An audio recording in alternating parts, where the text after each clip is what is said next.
3, 2, 1. Okay,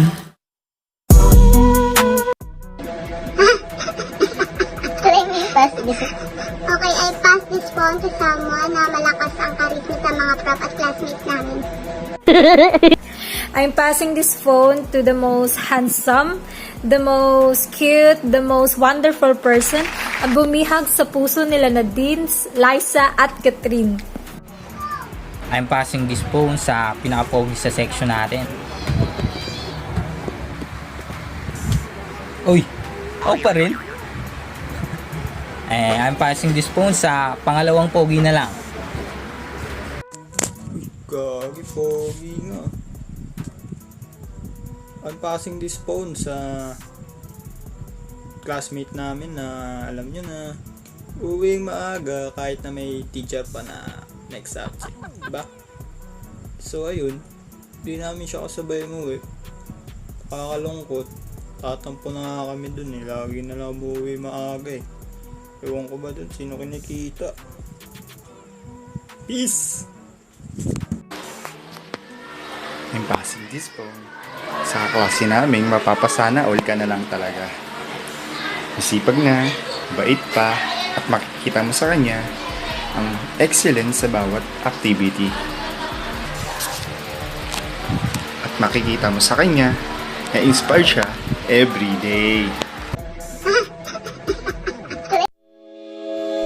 Good evening everyone. We'd like to present to you our topic for today, David, Ricardo, and International Trade.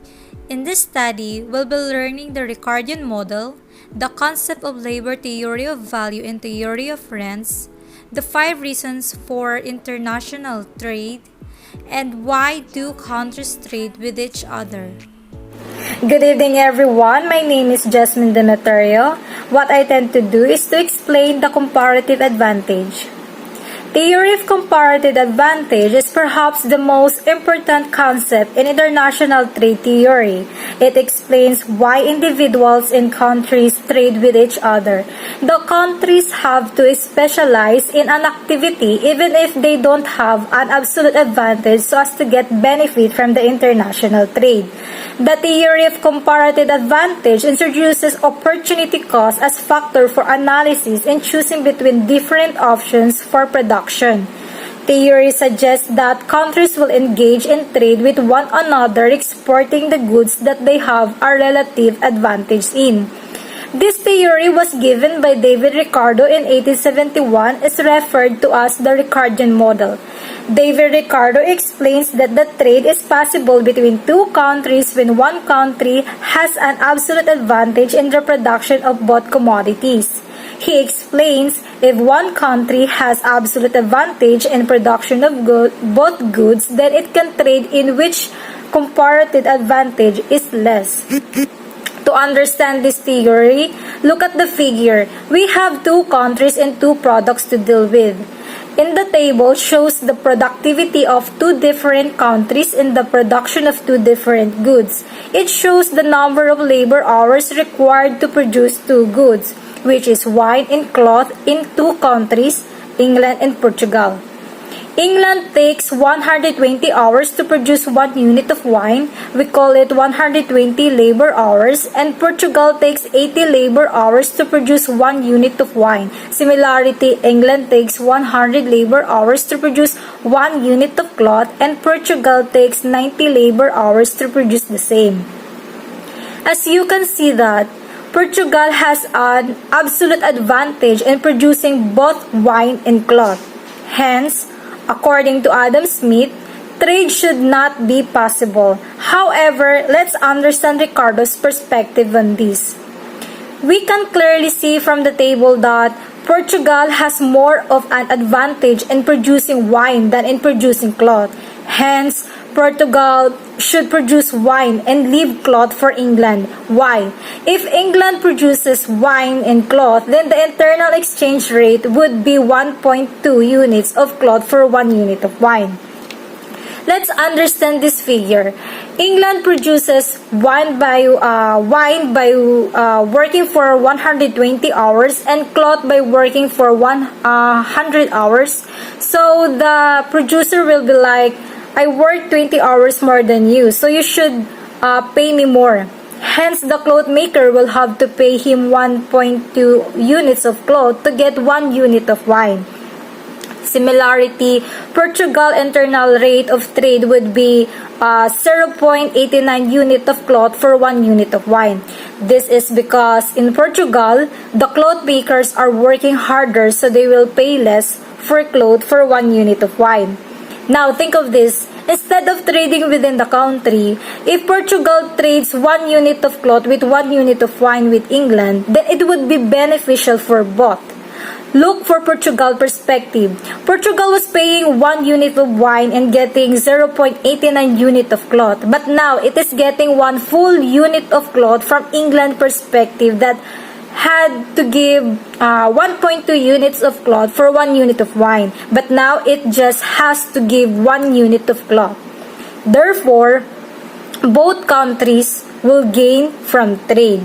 By trading and specializing in a good for which it has a comparative advantage, each country can expand its consumption possibilities. Consumers can choose bundles of wine and cloth that they could not have produced themselves in cost economies. That's all. Thank you. Good evening, everyone. I'm Cheska De Luna, and I'm going to talk about trade, specifically what goods or services do countries trade.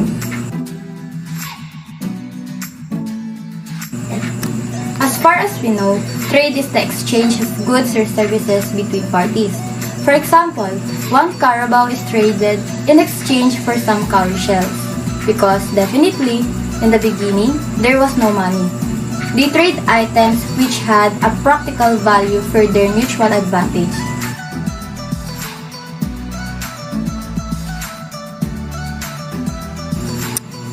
Listed are the 4 most common traded in the world: manufactures, commercial services, agricultural products, and fuels and mining products. Most world trade is in manufactured goods such as automobile, computer, and clothing. On the other hand, commercial services, which are intangible, includes financial, transportation, and advertisement services.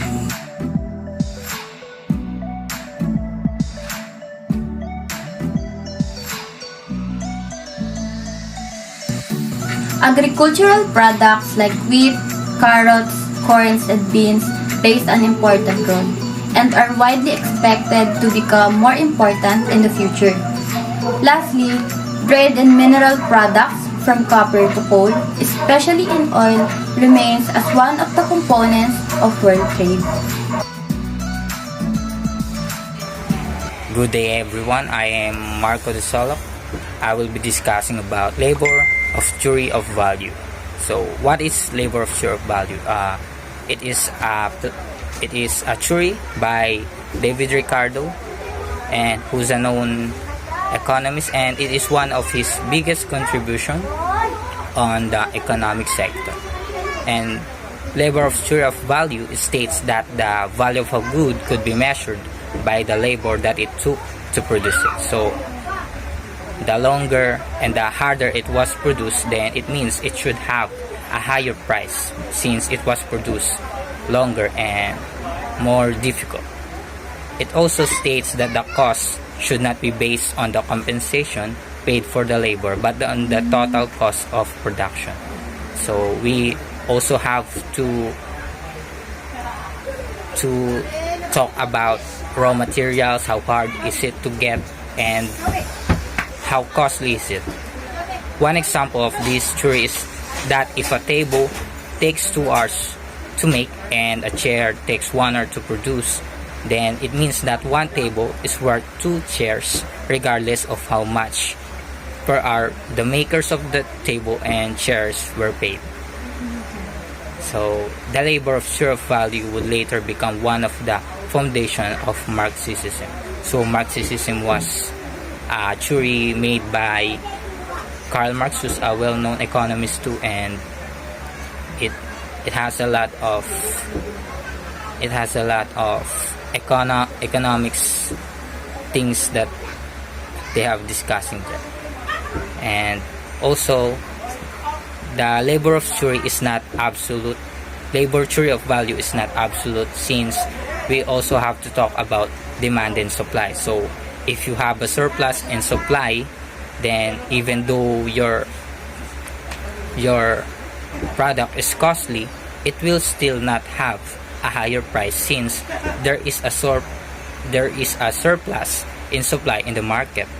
Then if there is a high demand and your product's cost of goods sold, or the labor it took to produce, is not that costly, it will still have a higher price, since there is a high demand on the product. So labor of theory is not that absolute, but it is still considerable if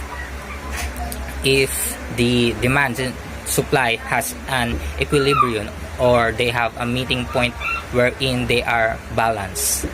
And that is all I can say about labor of theory of value. I'm Marco de Solok. Thank you.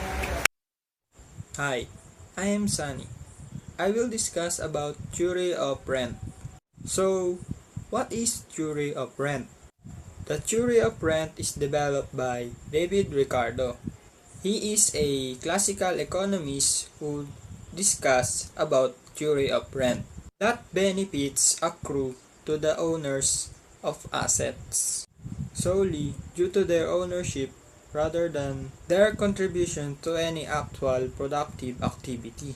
In its original application, agricultural economics, the theory of rent shows that the benefits of a rice grain prices will tend to accrue to the owners of agricultural lands in the form of rents paid by tenant farmers. Ricardo's ideas later also applied to political economics in the idea of rent seeking, wherein the owners of the assets benefits from public policies that direct increase the rents toward them have and act on incentives to influence public policy.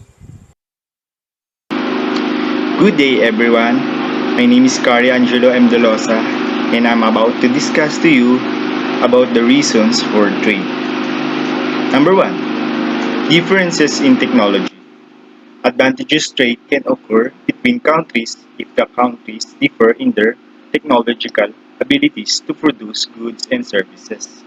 Technology refers to the techniques used to turn resources, such as labor, capital, and land, and into outputs, such as goods and services. And number 2, differences in research endowments. Advantageous trade can occur between countries if the countries differ in their endowments of resources. Resource endowments refers to the skills and abilities of a country's workforce, the natural resource available within its border, such as minerals, farmland, etc., and the sophistication of its capital stock, such as machinery, infrastructure, communication systems. Number 3, differences in demand.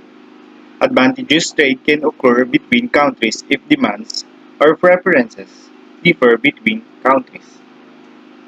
Individual in different countries may have different preferences or demand for various products. For example, the Chinese are likely to demand more rice than Americans. Even if consumers face the same price, Canadians may demand more beer, the Dutch more wooden shoes, and the Japanese more fish than American food. Even they all face the same prices. Number 4, existence of economies of scale in production. The existence of economies of scale in production is sufficient to generate advantageous trade between two countries. Economies of scale refers to the production process in which production costs fall as the scale production rises. And last, number 5, existence of government policies. Government tax and subsidy programs alter the prices charged for goods and services. These changes can be sufficient to generate advantages in production of certain products. In these circumstances, advantageous trade may also solely due to differences in government policies across countries. That is all.